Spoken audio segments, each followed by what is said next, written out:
Əməkdar artist Aybəniz Xaşımova, mərhum ustadı, xalq artisti Şövkət Ələkbərovadan ona yadigar qalan əşyalardan danışıb. Axşamazın məlumatına görə, Xəzər axşamı verilişində qonaq olan sənətçi bildirib ki, həmin əşyaları ona Şövkət Ələkbərovanın gəlini verib. Şövkət xanımın övladı Bəşirin həyat yoldaşı Gülnarə xanım mənə onun bəzi yadigarlarını verib. Mərhum sənətçimizin heç yerdə görülməyən, eşidilməyən konsert görüntülərini mənə bağışlayıb. Həmin konsertdə İranda aparıcılıq edib. Konsertdə Xan Şuşinski də olub. Şövkət xanımın plastinkalarını və bir çox əşyalarını gəlini mənə verib. Gülnarə xanım bu illər ərzində Şövkət xanıma görə çox əziyyət çəkdi. Mən deyərdim ki, onun gəlini yox, qızıdır. Çünki qızı adamı belə yaşada bilər.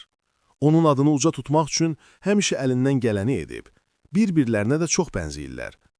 Qeyd edək ki, bugün Şövkət Ələkbərovanın anadan olmasının 103-cü il dönümü tamam olur.